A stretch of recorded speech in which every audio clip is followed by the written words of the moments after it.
The biggest thing about the holiday is basically from the 19th all the way until January 5th, roughly. Every day is a Saturday in July.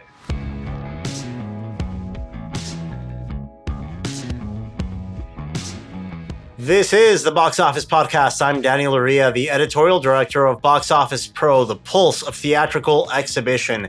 And in this week's episode, we are joined by Chris Randleman, the chief revenue officer of Flix Brewhouse. He's also a member of our forecasting panel, offering weekly updates to all the upcoming wide releases in the domestic marketplace. Chris and I go over the remaining schedule, more like the holiday schedule here of the 2025 box office, starting with this weekend's releases and going through the end of the year as we try to recover from what can only be called a cold streak in the domestic market. Joining me to discuss here on our news panel is Rebecca Pahle and Chad Kennerk from Boxoffice Pro. Guys, welcome back. How was your Halloween? It was good. I did make it out to the movies over the weekend, but the day itself was spent in PJs watching old horror movies, which is how I think Halloween should be. How about you, Chad? On your end, what did you do over Halloween weekend? Yeah, pretty low key for me as well, but I did get out to see Frankenstein in theaters, and I really appreciated that big screen experience with it. I know, Rebecca, you talked about it last week. It's looks great on Those a big costumes screen. are so good. That first shot where of like the mom with the red cloth Yes. going up the stairs. So good. Yeah, the costume design, production design, top notch. One of the widest releases from Netflix in theaters that I think that we have on record is we're trying to track this on our end because, of course, Netflix doesn't give us data. And when it gives us data, it makes all of us wonder how those numbers could possibly make sense to anyone in this universe. But maybe some Alien friends or Alien executives could help us out. In that regard, did you enjoy Begonia in your last week's screening, Rebecca? I did. Actually, I saw Begonia on Sunday. A friend had said they saw it. It was wild. So it's kind of a spur of the moment. Oh, we'll give it a shot. And right before we left, my parents texted me to say that they were also seeing it pretty much at the same time. So yeah, the 3 of the 4 Pahle families saw it on Sunday. I had a really good time with it. I'm a little bit hit or miss sometimes with Lanthimos. Sometimes the third acts just don't really connect with me so much, but this one hit. This one was good. My mom liked it, so she didn't fall asleep. That's the best praise. We have basically 3 tiers of movies on this podcast. What we think about it, what Chad's niece thinks about it, and what Rebecca's mom thinks about it in terms of falling asleep or not. That's the classification system we have here as critics. Don't forget, there's also our VP of sales, Patricia Martin, who has a son who's Gen Z, who's the one who told us that Fred Nights at Freddy's was going to be huge. And so that's the 4th rating that we have. Yeah. Did Patricia's Gen Z son like it? That's, by the way, a lot more relevant for me as a consumer than 500 words on a topic. I caught a Netflix movie, unfortunately not in theaters last week. I caught the Catherine Bigelow release. Is it a House of Dynamite or a House Full of Dynamite? I haven't heard much, and what I've heard is very mixed. Mixed? I really liked it in the sense that as someone who does not enjoy anything outside of Point Break that she has done. No Near Dark? No. Okay. Not a Bigelow fan. That's fine. People don't have to like everything. She's an accomplished filmmaker. She doesn't need me at all. An Oscar-winning filmmaker. No, but I think for me personally, I responded to this film quite positively. I know people expected, I don't know, more of a 3-act structure. Well, it's the bit is like you see the same thing kind of take place 3 times over different people's POVs. It's basically a half-hour moment in time occurring from 3 different sets of perspectives. And the 30 minutes aren't the most quote-unquote cinematic 30 minutes from the subject matter. Subject matter being there is a nuclear missile headed to the United States and all the bureaucratic apparatus that tries to stop it. Now, of course, the easy, dumb movie to make is showing the what, the why, psychological motivations, political bad guys, probably ridiculous accents. This movie's not interested in that. This movie gives us an old school paranoia movie that maybe you saw in the 1950s and 1960s, very much in the vein of Failsafe. I don't know if you guys have ever seen that one, or maybe a little bit Dr. Strangelove in the sense that this is a boardroom movie. This is an actor's movie. This is a drama. It's not really a Hollywood epic. And if you go into that knowing that there is a background in this type of movie, I think you're going to come out very much enjoying the screenwriting, the performances, and the way it was directed.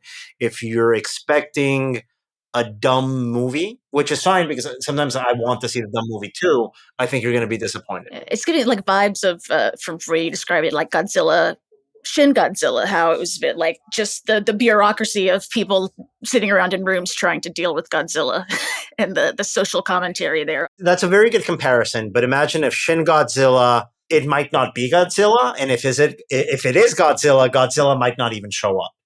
Like that's basically this. That would be movie. that sounds like a fun movie, if a bad idea for a Godzilla movie specifically. Godzilla may or may not show up.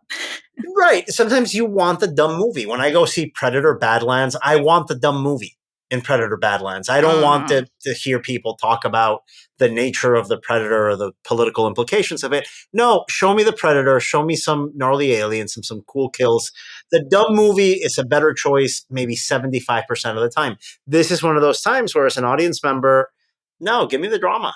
Again, unfortunately, did not really receive a theatrical release of note at all whatsoever.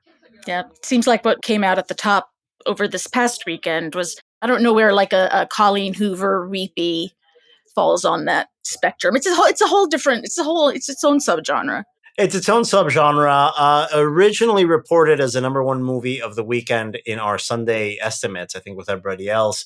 But even in that story, we did include a note saying, hey, this is a little close to call. Let's see who ends up on top on Monday. And indeed, by the time Monday rolled around, we had Black Phone 2 from Universal and Blumhouse topping the marketplace with an $8.2 million weekend. And within like 24 hours of that, the movie's available on digital at home. The number one movie at the box office last weekend, available for anyone that wants to see it at home, is free to do so. Decisions that I can't make sense of. But, such is life, such is this industry. And we really could have used Black Phone 2 with a decent hold at the box office this weekend because it's going to be another slow going here after 7 consecutive weekends under $100 million in the North American market. Number 8 is right around the corner. Predator Badlands is expected to top the weekend easily with an opening weekend range between $24 and $30 million. It's everything below that, guys. It gets me a little bit nervous. With Black Phone 2 going on digital, I'm not sure it's got enough juice to stay in second place. We might be seeing Regretting You with a second place between $3 to $4 million. And then everything else below that is just yikes, not great. Of course, this is all going to change as soon as we get to that November 21st date with Wicked for Good opening up and really helping recover the entire marketplace. I go into detail about that recovery in the feature segment of this week's episode of the podcast with Chris Randleman. So don't worry, there's good news right around the corner. That's coming up shortly. But yeah, we did have to update this forecast. Not looking great. But you know what? Life goes on. We got to continue working. And there are some changes here on the theatrical distribution landscape. We do have some shuffling around a bit on the theatrical distribution landscape. A longtime executive, Sean Barber, is exiting Lionsgate as part of their worldwide distribution team, going to Paramount, where he will work on in the domestic distribution side of things, replacing Chris Aronson. Sean Barber, in turn, is being replaced at Lionsgate by Mike Vian, who has obviously been in this industry for decades. He will fill the position of Executive Vice President, Worldwide Theatrical Distribution and Operations. A couple of musical chairs there in the world of theatrical distribution. And here on the exhibition side of things, we have Marcus Theaters and their veteran executive, Mark Grams, retiring right around CinemaCon. So a couple more months in this storied career of an executive We hope to get him on an interview here, either on the magazine or podcast soon. One of the most pleasant people that I've ever had the opportunity to work with here in the industry. So we wish Mark a very happy retirement. And on the M&A front, on the exhibition side, a big deal going on with Belgium-based multinational circuit Kinepolis announcing a new addition to its U.S. fleet of theaters. Now, as you might remember, Kinepolis, which owns theaters in big swaths of Europe, entered the North American market with 2 chains, Landmark Cinemas out of Canada, the number 2 chain there, and then a regional exhibitor out of Michigan, MJR Digital Theaters. They've just added now Emagine Entertainment to that roster in a deal expected to close by the end of the year. This is the biggest M&A acquisition deal in exhibition that I can remember out of maybe the last couple of years, really. We had a number. Aside from Sony Alamo, which isn't really the same thing. It was more like an investment, right? That Yeah. Sony bought something, but this is really a combination of an existing American chain going into a multinational, the sort of deal that we would see in 2018, 2019 quite often. But Chad, what are the details of this Kinepolis and Emagine team-up agreement? Yeah, so as a result of the agreement, Kinepolis will add 14 cinemas to its portfolio. So that's 177 screens, 18,000 seats. Those are located in Michigan, Illinois, Indiana, and Wisconsin. That pretty much wraps up the confirmed news part of this segment, because as anybody else tracking this industry knows, we still don't have any clarity on what will or won't happen over at Warner Brothers. We know that the company is officially and formally for sale, is actively fielding offers from both competing studios and streaming companies. We can editorialize all we like, but until we have something solid to report, there's no real point getting stressed out about this. It's something outside of everybody's hands. Now, it's too early to tell how that's going to play out. I know there are some reports quoting or attributing quotes to David Ellison, the new head of Paramount, that if the Paramount offer goes through, that Ellison would like to see 30 theatrical titles a year from a combined Paramount and Warner Brothers. That's more or less what we already have, to be quite honest, between both of them. Now, whether I believe that or not is another question entirely. I would love for that to be the case, but that's far from a guarantee. Now, of course, there are other reports saying that Netflix is actively looking into making an offer, and that would complicate things, to say the least. Again, we just don't know where this is headed. And as soon as we do, we will be reporting it on our website, boxofficepro.com. But guys, let's keep on going here on things that we can control, things that we do have directly in front of us that we know we can expect, and how we can make the most out of them. Joining us here after the commercial break is our colleague from the forecasting panel and the chief revenue officer over at Flix Brewhouse, Chris Randleman. And we'll be going over the entire holiday corridor at the box office, including the coming weekends in November, for a very detailed weekend by weekend analysis of what you can expect for the rest of 2025. That's coming up after the break. Imagine a world where your cinema's digital experience is as unforgettable as the movies you show. At Box Office, we strive to make that world a reality. We offer innovative solutions like custom-built websites, mobile apps, and user-friendly ticketing pages, crafted to meet the unique needs of cinemas. It's all about enhancing customer loyalty and making booking a breeze. Take your cinema's online experience to the next level with Boost. Contact us today at sales@boxoffice.com to learn more.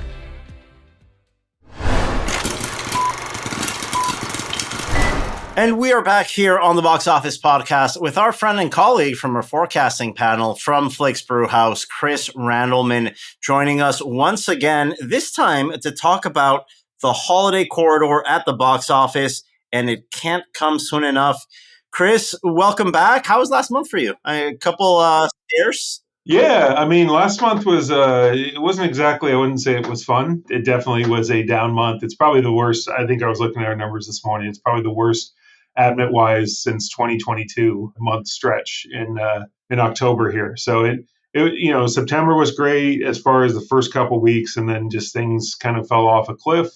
and never went back up. Understandable given the movies and given none of them really found an audience or hit beyond maybe one battle after another. But yeah, and then there was a kind of a dearth of like content for women, content for kids, families. We were missing stuff, and it didn't help also that Mortal Kombat 2 would have probably been the biggest movie of the month, vacated the space like 7 weeks out. So that definitely hurt as well. It probably would have been the biggest movie since maybe mid-August. It was tracking terrifically well. Got moved, as we know, to May of next year. Really last minute. It felt like maybe 8 weeks before release. Yeah, I think it was 7-8 weeks out. Yes, definitely. It was a great slate from Warner Brothers. Unfortunately, with Mortal Kombat 2 moving away from that October slot, we don't have a Warner Brothers wide release until late Q1 of 2026, but we do have a number of other titles, and that's what we're here to talk about, going on a weekend by weekend basis on what we can expect from the box office coming up in this holiday corridor. I'm being very liberal with that definition of early November as holiday corridor, but we've got a Predator movie coming out this weekend, and that makes me feel Christmassy, right? Alien vs. Predator 2 was a Christmas movie, technically a Christmas movie. That is correct. But yeah, I mean, Predator Badlands is coming out. I'm not expecting a huge number for it. Right now, I'm somewhere in the 20s for an opening, which, historically for a Predator movie is not bad. You'd hope for a little bit more, but given all things, we'll take that. That's a good place to start for the month, and then, leads into Running Man and Now You See Me, Now You Don't. And then we get to the really big stuff after that. So it's at least a better kickoff than we've had in some Novembers in the past. And to be fair to our friends programming art houses and specialty fare, this early November corridor is actually quite interesting as we get into award season. We've got titles that played Toronto, like Christie, a biopic of the female boxer starring Sydney Sweeney. That's a Toronto International Film Festival title. I know you attended this year. Was that one of the movies you got to check out? I did, and I saw it again a couple nights ago. I actually watched it a few nights ago. I like it. It's a decent movie. It's the first one out of the gate for Black Bear, who's been a producer of movies, but not a distributor, and now they're dipping their toe into the waters or diving in. He would even say, because they've already got some other films dated and have more on the way. So they're diving into distribution. It's their first foray. Decent movie to start with, not expecting huge numbers, but it's another movie along with Die My Love that performed well at Cannes, and we'll see what movie can do with that. Another distributor that keeps getting more and more into the waters of releasing movies on a wide basis. So there's not a lack of film. Like, we have a lot of film coming up, even on the smaller, not wide release scale. Yeah, and I think that's going to be a big part of this conversation. We are going to be talking about the tentpoles as soon as we get into the Wicked 2 part of the conversation. But before then, you've got some really interesting movies that could pick up some audiences if you were carrying over an editorium from something that didn't play in the prior weekend. Another title coming out November 7th that I really liked, I watched this at the New York Film Festival, was Joachim Trier's Sentimental Value from Neon. That also played very well at Cannes this year. I expect that to get some acting nominations at the Academy Awards. So it's not that there's nothing out there. There are options, but as you note, with Predator Badlands currently tracking to a 20-something million opening weekend, it's not going to be a big weekend, but things do pick up a little bit once we get into that November 14th spot with two big titles that are a little bit more audience friendly. You've got Now You See Me, Now You Don't from Lionsgate, and also opening that weekend is Paramount Pictures' The Running Man. I say these are a little bit more audience friendly, but I still wouldn't call this, at least Running Man, I don't think that's going for a cross-quadrant type of appeal. This is going to be, I think, a performer, but maybe not at the same level that Gladiator 2 performed in that same release spot last year. Correct. Yeah, I think what you're going to get here is, collectively that you can get a Gladiator 2 out of these group of movies, right? Predator, its third week. By the time we get to that Thanksgiving, the 21st corridor, Running Man, and then Now You See Me, Now You Don't. Those three kind of equal Predator by the time you hit the 21st. You also get a couple, you mentioned some other films from Toronto that were very good, like Rental Family from Searchlight, excellent film with Brendan Fraser. Also, another very fun film. It's a genre film. It's not going to hit a wide audience, but Sisu, Road to Revenge, also comes out wide on the 21st from Sony. So there starts to be, there's not a Gladiator there as a second to Wicked for Good, but you do have a bigger punch collectively from that group. We spoke a little bit about Rental Family, the Brendan Fraser title that Searchlight is taking out. That's something that you saw at Toronto. And as I understand it, you think this could be a sleeper hit. Not a sleeper blockbuster, but a nice overperformer in this holiday season. I just saw the trailer and I immediately told my wife, we have our Thanksgiving B movie ready. A movie is going to be Wicked. The B movie's ready for that second part of the double feature. Absolutely. Yeah. I think it's one that it's a sweet film. It's one that audiences, I think, will connect to very much so, especially during the holidays. I think it's one of those like that just really picks up the pace. And along with that, there's other films. I saw another film at Toronto, Eternity from A24, that releases moderately wide on the 26th on that Wednesday before Thanksgiving. Oh, I don't want to leave out Neon's. I just saw recently Neon's Keeper, the new Oz Perkins movie that comes out on the 14th. He's making like a movie every 4 months. I mean, he's on an academic schedule here. He is. I believe he shot this one before alongside when he made The Monkey. So Neon had 3 of these movies basically in the chamber ready to go. So Neon's got this one. They're just, if you read the trades, they're just announcing the cast for his next movie that they're already filming for Neon. So Oz is on his 4th movie, but it's a slower burn. But man, I really liked it. I thought it was a solid film. So that'll pick up some of that horror crowd also on the 14th. So all audiences are being served here, at least running into the Thanksgiving. Let's talk a little bit about Wicked on November 21st, because this is going to be potentially the highest grossing film of this year, because I'm not sure Avatar is going to have enough days in theaters in this calendar year to get there. It has to beat out both Lilo and Stitch and Minecraft movie. I think it'll get there because I think the pre-sales have been terrific. Before we get there, I love what Universal's doing by putting out the first part of this 2-part Wicked combo in theaters on November 14th to get those super fans activated and excited. And then on the 21st, is this going to be the biggest opening weekend of the year, or where are you looking at this performance so far into the pre-sales period? So, number one, I think you can chisel this in stone that it's going to beat out Lilo and Stitch and Minecraft as far as domestic gross. Like, chisel that down in stone. I'm at right now, without divulging too many sales numbers or anything, it's roughly running 20% ahead for at least, numbers that I see, 20% ahead of Deadpool and Wolverine ticket sales. It's running 3 times ahead of Wicked last year. I mean, it's a true juggernaut incoming. I've been at roughly $150 million for the opening. Every day I'm like, okay, it's going to start dropping against the comps. And the other, I even comped it against Wakanda Forever because I needed another November movie worthy enough or good enough that opened. That opened at 181, I think. The sky's the limit. Like a 175 wouldn't shock me. Above wouldn't shock me. I think what we've seen since post-pandemic is really the highs are high and the lows are lower, right? There is no bottom. There used to be like for a joke or two, there was a bottom, right? Like that would, in years past, would have maybe opened to 75 million. We saw once a movie, just whether that's social media, whether it's just the current environment, whatever it is, if it gets what I like to call the stink on it, it goes down. There is no bottom. But we've also seen on the opposite end, if a movie catches fire, hits the zeitgeist, and takes off running, like we see no time. I mean, we saw big numbers coming for Minecraft, but at the end of the day, did you see that as the biggest opening film of the year? No, I don't think any of us did. And that honestly, that was one of the wild cards coming into this year, because that Minecraft movie seems to have been released 5 years too late.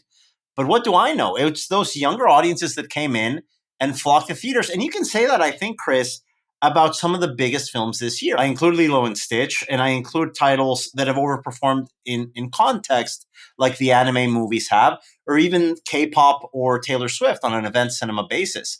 Those younger audiences are coming out and overperforming in ways that we didn't really see coming at the beginning of the year. That has become, and it's funny because the narrative has been, well, nobody, young people aren't going to see movies. They're not interested in going to theaters to see movies. Everything's streaming, everything's on their devices. But then that study came out, which a few weeks ago, that painted it so accurately. I think that, for guys like us, even we grew up with where streaming was a novelty, where screens were a novelty. So seeing that as an opportunity to watch something on streaming or on a device or something like that can feel like a novelty. But for that group, I have an 18-year-old or just about to be 18-year-old daughter. Like, she's not existed in a world that didn't have an iPhone in it. To them, it's the everyday thing. It's not novelty. What's novel to them is going to a concert, going to a movie, gathering in spaces with friends. And they are now, like you just named all the movies. Those movies all have something in common. They're all younger audiences. They're all films that get people out and to have an experiential experience, for lack of, I guess, a better term. I probably butchered that. But it gets them out with friends in a communal experience where they can grow a memory that they will not forget easily. And it's just wonderful to see. And more movies are being made. There's just a movie announced yesterday that may seem like a money grab or whatever, but Warner Brothers is doing a Hello Kitty movie now that they announced in 2028. We laugh at it. It seems like the studio in the Kool-Aid movie, potentially. But at the end of the day, if you get a smart writer with that, you do something. If you can do that, and then the success of those helps get another sentimental value made and helps get another rental family made. And that's how those movies get made, is they don't get made unless you have big profits from big movies. Yeah. So the combo of everything all is symbiotic and works together. No, I completely agree. I mean, I don't think we get P.T. Anderson getting the support from Warner Brothers to make One Battle After Another without the guarantee of having both Superman and Minecraft coming out this year, right? This is an ecosystem that we have to support in that way. And talking about, the younger audiences, it's something that I mentioned to Joe Garrell last week on the podcast. This is a generation of audiences that grew up with a 5-inch screen in their pocket. Mm-hmm. That's not, like you mentioned, that is not something new to them. That's not something special to them. That is standard. They are attached to a 5-inch screen that can divert their attention at any point. The new exciting thing, the different thing, is going somewhere with amazing image, amazing sound, where you are completely focused on what's going on the screen. And also, it's something that you don't get to do at home. So it is such an advantage to us. And that's why I do think the present is tricky. We are navigating that still, but the future, I think, really is bright with these younger audiences, and why we get announcements like a Hello Kitty movie coming out in 2028. That's where that focus is coming up. Now, I still hope Warner Brothers is still Warner Brothers in 2028, but that's a conversation for a different time. Let's look at these other titles that are coming out around the Thanksgiving corridor, because we've got on November 26th, 2 big titles in terms of IP, only one of them getting a wide theatrical release, the other one getting, let's say, a courtesy run in cinemas. From Disney, the big tentpole is going to be Zootopia 2. I'm a big fan of the original Zootopia. Sequel is hitting screens in that typical Thanksgiving animated Disney release date. A release date that hasn't always been a guarantee for Disney, especially in the post-pandemic period. That narrative got shifted with last year's release of Moana 2, a sequel. This being a sequel to a successful title makes me hope that we're going to have a performance closer to Moana 2 than something like Wish, for example. Absolutely. Yeah. I think, so sales so far, it just went on sale Monday. Sales have not blown the roof off. They're normal. They're normal, which is actually good. I mean, before Moana 2 and before Lilo, there wasn't, kids films in general are not massive pre-sellers. Minecraft is not a massive pre-seller. That picked up momentum in the last 4 days going into it, really picked up its momentum. Inside Out 2 was not a huge pre-seller. So this is more along the lines of those pre-sellers. I think, given the lack of family content, Gabby's Dollhouse is the only family film we've had since Bad Guys 2 in August, at least wide release, big studio film. There is going to be a pent-up demand for family film. That movie, I have no doubt, is going to open above 100 million for the 3-day, do at least 140, 150 million for the 5-day, but I will not be shocked. And I hear it's a very good movie as well. And with Disney, they've got the best marketing in the whole industry. And Warner Brothers is also very good, especially after this year. But Disney, I do not doubt that for an animated film like that, like you said, the follow up to a $1 billion film, that they're going to fumble that. I think that's going to open very well and be a huge hit for them. We really need that to anchor this Thanksgiving weekend. Of course, that's not going to be the only title out there, because when we talk about that opening weekend from Wicked for Good, we expect fantastic chase weeks that follow. I think those two will be in a heated competition to lead the box office that weekend. Another title, let's say for slightly older viewers, is the Knives Out mystery from Netflix titled Wake Up Dead Man. Last time around, we had a lot of major circuits support this title for a limited theatrical run. I don't know. I feel there's two ways to think about Netflix right now. I think you see statements like the one we saw a couple weeks back from the head of AMC, Adam Aron, saying that they're working closer with them on certain projects. And at the same time, I see some theatrical runs like we just saw from A House of Dynamite and Frankenstein, and I keep thinking they're leaving money on the table. So I don't know how to feel about this one. How much has the Netflix conversation evolved in 2025 based on where we were with Glass Onion a couple of years back? Netflix, I don't know if there's a war going on internally still, but it's you cannot deny that they have not gotten the directors that they have been used to getting. They lost Scott Stuber to United Artists and Amazon MGM because he wanted to stick to theatrical. Netflix went hard stance, no theatrical. They give things a qualifying run in a very small number of theaters, but then all of a sudden, here comes K-pop this summer out of the blue. We're going to have a sing-along. It gets wide pretty much everywhere, but AMC does massive numbers. I mean, we played it. It did ridiculous numbers. So there's obviously money there that they passed up. Now you can say, well, that's a one-off, or was that success born out of them playing it first on Netflix? That's a chicken or the egg. We can argue that another time. But what's not deniable is that when Frankenstein came out, Netflix is all of a sudden taking a lot of runs for it. They're very open and not denying or just doing a qualifying run. I think a lot of that is Guillermo del Toro pushing them hard to do that. When it comes out up to Wake Up Dead Man, great movie, by the way, but Rian Johnson is leaving them and he's going back to theatrical, and they also lost the Duffer Brothers to Paramount over theatrical. They wanted to do theatrical movies, and then now they're going to put Stranger Things in theaters. With the run with AMC, we don't know how wide that's going. We haven't heard any information. If that goes wider, I'm going to guess it probably does go wider than that. But it's weird. They're in this weird in-between space where they don't really know what they want to do. But I think that they're seeing the money come in. Like even Frankenstein did big numbers. If they would have released Frankenstein last week wide and reported the numbers, it would have been the number one film, I think, even above Chainsaw Man from Sony. So they have film. And I would guess that Cliff Booth gets a wide release next year. I'm going to guess that they would be insane to not put that out wide in theaters, give it a window. And then, of course, the Narnia that's going to come up next Thanksgiving. And what's going to go on with that? Getting the IMAX one of the run. biggest questions of 2026, I think, in this industry. Apple's in that same way where Apple, I think, once, they love the money they got from F1. And I think that people at Apple would love to go more theatrical, but they're kind of half in, half out. So those are the two big streamers that are half in, half out. Amazon MGM is not half in, half out. They are all the way in. Yeah, and now we're getting release dates for what we saw at CinemaCon, and those release dates are wide. Those release dates are aggressive.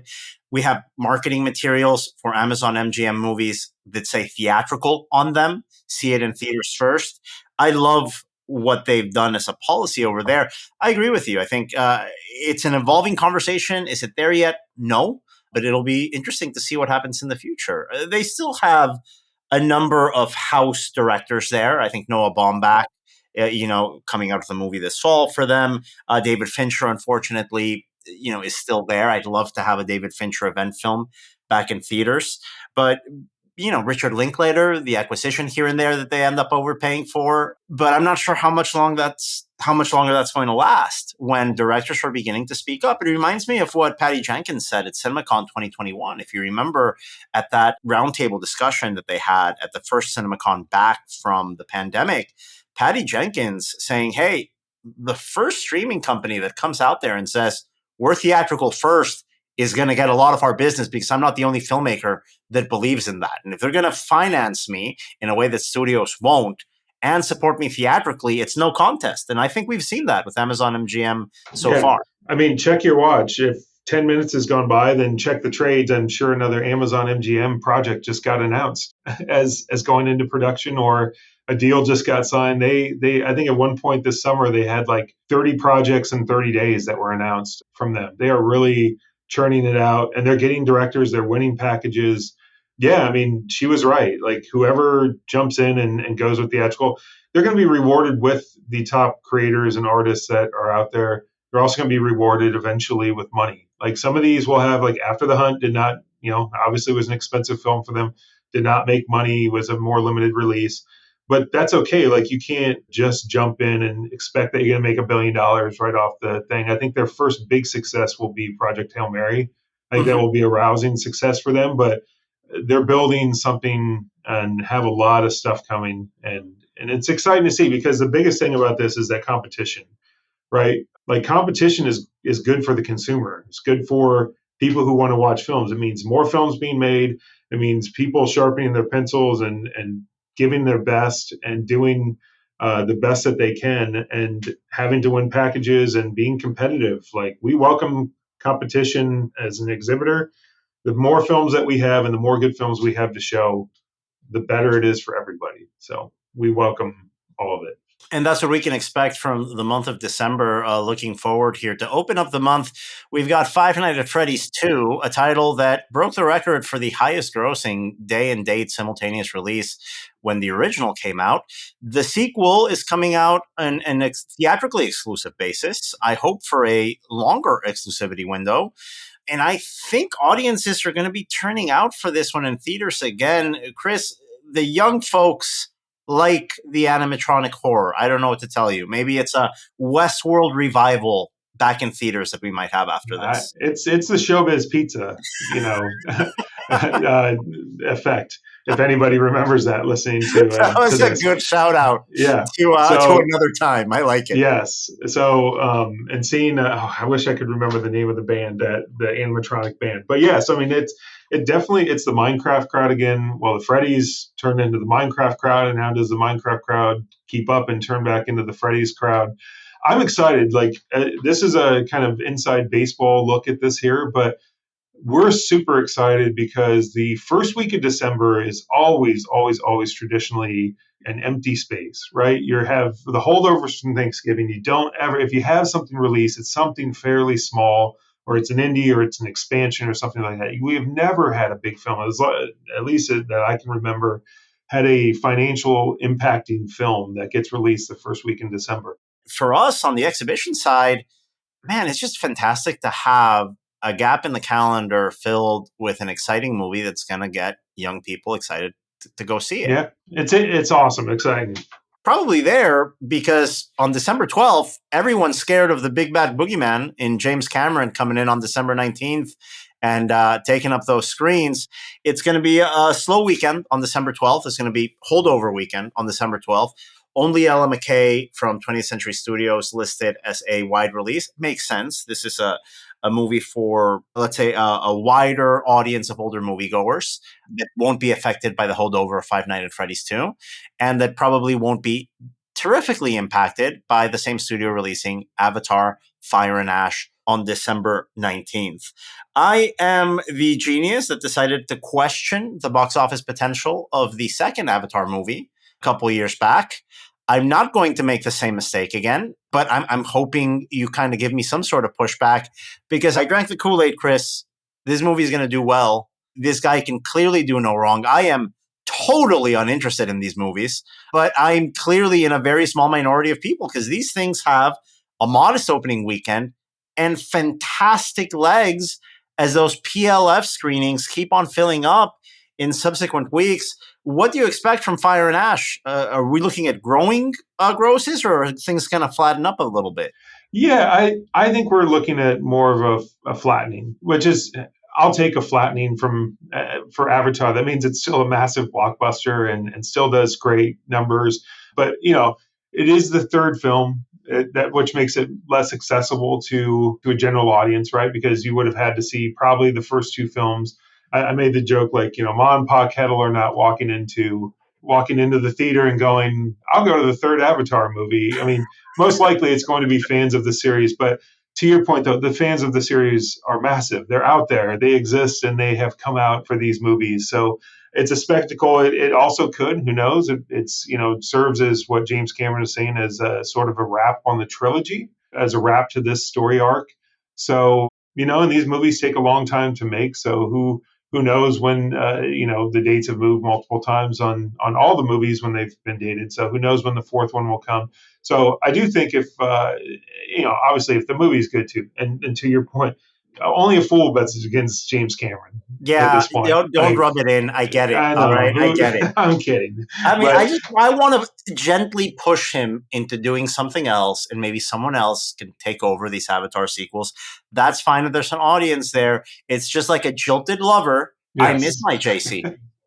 I think he's going. Have you read the new book that he's doing on the man who survived both the Hiroshima and Nagasaki bombings? When he does that movie, which I think will be his next project, I'm very much looking forward to that. We get another James Cameron outside the Avatar world. It's been too long. I think everybody would love to see another film from him. Not that Avatar films are not great, not going to be great, but it's great to see one of our greatest living filmmakers to do something we haven't seen in a while. So we welcome that. But in addition, though, to Avatar here, that's a juggernaut. But man, we have 4 movies, if not 5 movies now on the 19th that all are probably going to perform in some form or fashion. I mean, SpongeBob movie from Paramount, I think, that's going to be the animated film for kids. But along with that, though, you have David from Angel Studios. That was sitting, I think, in some sort of legal dispute, and that finally cleared up. It was in release date limbo. It comes in and takes over the musical chair from Zero AD, which I was actually expecting something positive from. I think there's a lot of excitement riding around that film. That takes a back seat. And in our forecasting panel that we have, I think David has more of an earning potential in this date over the holidays than Zero AD would have. I don't know where Angel... Watch out for David. Watch out for David. Yeah. King of Kings. Look what they did with King of Kings over the Easter holiday back in April. I think a $20 million opening? Correct me if I'm wrong. Something like that. Yeah, no, I think around that range. And then fantastic legs. They released it the week before Easter. They're going with the same pattern here, right? Release the week before Christmas. Roll into that. Man, I could see they've really built on the animated side, they've built a following. So it would not shock me if David is putting up numbers that are sort of shocking this holiday season. I completely agree with you. I think what Avatar Fire and Ash is going to do is maybe lock up those PLF screens, have that demand extend out and leg out through January. David is going to do that heavy lifting for you in every single standard screen. Every single standard auditorium, David is going to come in and do a job in a way that I'm not sure Zero AD would have. That's still a movie that I'm really excited to see from Angel. If they find a date for that in Q1 or maybe even Memorial Day weekend of next year, I think that would be a great addition to the calendar where we need it, frankly. So having David here on the calendar is a great gift. But we've got some other titles from Lionsgate. The Housemaid, I think, could be a nice thriller, female skewing title that could get some audiences in the holiday season. And from Searchlight Pictures, Is This Thing On? It's great to have Bradley Cooper out of the Netflix bubble and back into theaters with this title. I hear it's very good too. I haven't seen it, but it's Searchlight. It's they've got a lot of film. I think they ended up at the end of the year with a lot of film that they needed to get released, and all of it pretty good with Rental Family and this, and even Ella McKay and Avatar, and there's a lot there. And the other thing too, we've talked about top to bottom, right? Great, we can fill up the PLF screens with something that's awesome, but what's filling up your 9th, 10th, 12th, 14th. If you have a big location, 14th, 20th screen. We still have 20 and 30 plexes out there in some locations. So, what's filling those screens? And then this is the first year, top to bottom, like there's something for everybody out there. You mentioned all those, there's something for everybody. And then in 6 days later, we get another wave of film that comes in. Yeah, and this looks like a fantastic Christmas slate coming to theaters near you. Let's start with the big question mark on my end, at least, is Anaconda on Christmas Day from Sony. I'm from the generation that grew up watching J-Lo and Jon Voight fighting a giant snake on a small boat, and I had a great time with that. This is going to be slightly different, so I'm excited to see what the marketing materials reveal for this title. The comp here that I would give you traditionally, and I'm not sure if it makes sense, it might be too high, Chris, is something like Jumanji around the same date. But Jumanji had more of a established IP behind it. What does Anaconda stack up against? Yeah, I think it's obviously the comedy, kind of action comedy adventure option, much like Jumanji. Probably not as family leaning. Although it feels like in the marketing they're trying to lean it family, but there's not really anyone young in the cast. I think everyone in the cast is 50 years or older, even though Paul Rudd is ageless and looks like he's still 30. And so is Jack Black. Those are the youngest old people you will ever see in your life. Absolutely, they are young at heart and young at spirit, if not the age. But yeah, I'm expecting that this takes up kind of the, I want to go have fun, just turn your brain off, laugh, see a fun action film with snakes and just have a good time laughing. Like that's there again, serving another segment of the audience that is looking to go, watch films over the holiday. So I'm not expecting any sort of Jumanji numbers, to be clear, but I mean, it's going to have legs. The other thing that's kind of sneaky about this holiday season is this is the absolute best calendar setup that you can have. Out of any calendar setup, this is the one that you want, which means, and what I mean by that is that Christmas Eve is usually the worst day of the entire holiday. Like that's the lowest performing day. People, a lot of theaters even close early on Christmas Eve. That's on a Wednesday this year. So it's middle of the week. You roll off of that into Christmas Day on the 25th, which is a Thursday. So you basically get a 4-day weekend there, a mega 4-day weekend. You get also schools let out on the 19th. You get a weekend there, and then over New Year's Eve, and New Year's, you get another 4-day weekend. It's the best setup that you can get, and we will see big grosses, long legs and big grosses.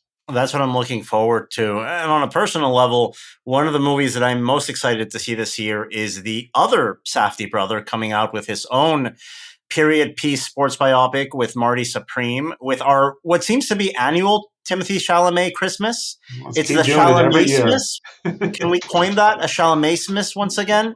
It's like every year this guy has a Christmas movie come out, and it looks awesome every time. He's got an incredible track record going. If somehow they can get Wonka 2 in development and get that out for next Christmas, he's got Dune 3 already waiting. Yeah, there's one already. That's going to move dates. Yeah, right. We're good. Chalamet-smas is not going to end anytime soon. Those beautiful black locks of hair are going to grace our screens and the box office for the foreseeable future. I have not seen Marty Supreme, but I know a couple people that have, and I can't wait for it. It's one of my most anticipated for the year. I think it looks like a romp. It just looks very good to me, and it fills that kind of what he did last year with A Complete Unknown, where it's for an older crowd, but also an all ages crowd. It's got a really interesting cast and story. I was sold when I saw some of the early reactions of it's a Catch Me If You Can kind of vibe to it. I can't wait to see that. So yeah, I mean that's another one I think will perform very, very well. And A24 needs a hit. They've not had the best year. They need a hit. So I think they will end the year having a true big hit at the end of the year here. I'm really looking forward to it. And we mentioned A Complete Unknown as part of this conversation. I think the final release that we're going to talk about on Christmas weekend is from Focus Features with Song Sung Blue. And that's the movie that I think I'm tempted to comp to A Complete Unknown, which had a very modest, it was like $11 million opening weekend, but had great legs as people went out and really enjoyed this movie in theaters. My question with Song Sung Blue is that I think it's very different having a movie like this from Focus Features in Christmas than having, let's say, last year's Nosferatu in Christmas that had a great run. Nobody would have pegged Nosferatu as a $100 million movie. I mean, that movie exceeded every expectation we had. But other than the rare hit like that, Focus Features is like watching Arch Manning run the Texas offense, 3 and out every single time, 3 weekends, and then you just don't hear about it again, right? And I'm afraid that might happen with Song Sung Blue here if it doesn't have an impactful opening weekend and can't perform in the same way that A Complete Unknown was given a chance to really find and develop an audience. For Song Sung Blue, I've seen it. I don't know how much I can really say, but I would comp it actually towards Green Book, not as far as like awards or what it's going to win, but Hugh Jackman and Kate Hudson are wonderful in it. It's very heartfelt. There is, it's a true story. There's a darker turn near the end, but then it does kind of get back on its feet and finish out strong. So I could see it. It tested very, very well for them to the point that they're like, we want to put this on Christmas Day. We have to open this on Christmas Day. Again, all these films are protected somewhat by the calendar, right? Even films that you would say would be a bomb somewhere else are protected by the calendar. They start off on the 25th, get a decent opening, and then they have space running all the way into January. And you have a couple solid weekends and not just weekends, but a couple solid weeks where the Tuesday grosses end up being like most Saturday grosses in the middle of summer. So that's the biggest thing about the holiday is basically from the 19th all the way until January 5th, roughly. Every day is a Saturday in July. That's what it feels like as a theater operator. Yeah, every day is Saturday in July. So that's why we love the holiday so much. That's why we welcome all of this film. And then just, going down that list that you did, there's just everything we went over. There's just something for everybody. It's great to see a lot of volume, a lot of big film, just something for everybody, which is what we desperately need. And Song Sung Blue has been making the rounds in exhibition conventions. I know it screened over at the Cinema United Fall Summit. It also screened at Cinelat Am as early as September. So this is a movie that even 3 months ahead of release, Focus has it circled as getting behind it, making a big theatrical campaign for. I'm rooting for it. I just hope it can stick in theaters longer than a lot of the other films in that division. I think we'll stick in theaters for a good amount of time. I think also too, Hugh Jackman. The other thing, don't doubt Hugh Jackman in a music-based film at Christmas, even if it opens low, as we saw a few years ago with The Greatest Showman, that went from a tiny opening to a massive final gross. I won't say that this will do that, but Hugh and Kate Hudson are so likable in this film and the music is great, and the story is really an interesting one. So it'll play for quite a long. I don't think Greenland 2 Migration or Primate will knock it out of theaters. It should have a good run all the way till MLK. Yeah. Yeah. And that's the big difference, right? I think in prior years, we had that sort of genre counter programming in early January, lifting the heavy weights for our staff, otherwise slow weekends. Not this year. This year, we're going to have a number of titles still holding on strong going into 2026. Before we talk very generally about 2026, I do want to get your thoughts on where you think 2025 is going to end up. I think it's a year where we had a slow start, as we all know, a fantastic Memorial Day weekend, and then summer turned a corner somewhere around August, and it's been slow going after a very slow start to Q4. Do you think we can hit $9 billion in 2025? I do think we end up right at $9 billion. Like we have talked about before, I was more so up in the 9.3, 9.4 area. I cannot deny that the first quarter of the year, I think was a lot of this year is still, this is the effects lingering from years ago from the strikes. Like that, you don't see the delays from a dual historic strike usually for a couple of years. I think we saw that in the first half of the year. A lot of the early summer films were delayed films. And then the third quarter sort of mirrored, at least the end of the third quarter, start of the fourth quarter mirrored quarter one, where everything just kind of slowed down and was not there. So I do think we'll end up at $9 billion. I think we'll get slightly above where we were last year. I was hoping this year would be kind of the real big takeoff and ramp up. I think that did get delayed because of some of the issues I just mentioned. But, anybody at home listening, pick up a release calendar, look at 26 and 27, look at how many just massive big films are in there, and just the volume of films. And with Paramount now coming with a full slate, with Amazon MGM coming with a full slate, with Netflix even throwing some films in there, with Apple throwing some films in there, I do think that this will be the ultimate ramp up and our takeoff back to some pre-pandemic levels. Yeah, where do you think 26 is going to end up in terms of a range? Because I really do think, looking at the calendar, I'm a little nervous in that August, September, and October of 2026. I think it looks a lot like this August, September, and October. 2027, I'm really bullish about. I think 2027, I'm going to sign it right now. The floor is 10 billion for 2027. Yes. That's my floor for 27. But for 26, I'd be lying to you if I wasn't a little bit concerned, because I see enough gaps on that calendar that I'm not sure where we're going to end up next year. Yeah, I mean, I think as things stand, we have a lot of movement in the second half of the year that just is going to take place. To the point that you're making, I think is correct. But I think there's a lot of movement. Warner Brothers, for sure, has to move multiple things. Like they have, I don't think that they're going to release Clayface and Practical Magic 2, which I think both are going to do very well. I think Practical Magic 2 might shock people how well it does. And then Resident Evil, like all in a 2-week period right there in September, I think things will move there. The Tom Cruise Inarritu movie will probably find a different date. Dune 3 needs a different date because it cannot release the same day as Avengers Doomsday. Yeah, I think there's a lot of shuffling to go on still. So I do share your concerns. I mean, Thanksgiving, we've had two of the biggest potential Thanksgivings back-to-back years in 24-25.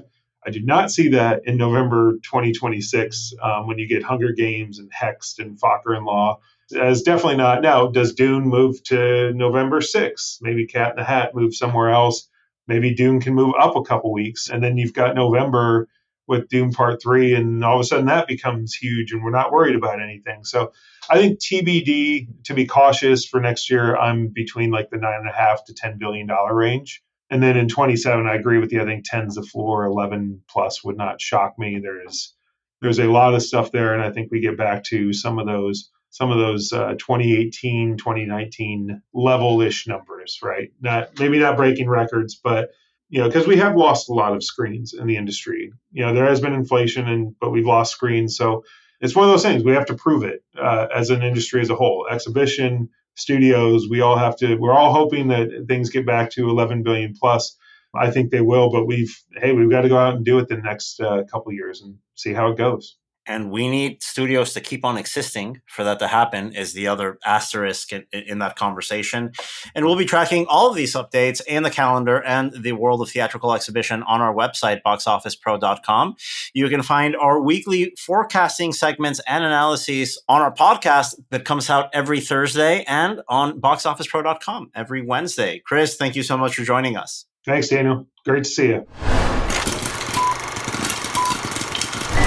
And a big thank you to Chris Randleman for joining us here at the Box Office Podcast. Earlier, you heard from my colleagues, Rebecca Pahle and Chad Kennerk.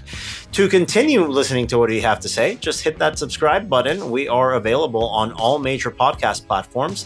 And don't forget to visit us on our website, boxofficepro.com, for the latest news and updates on the world of theatrical exhibition.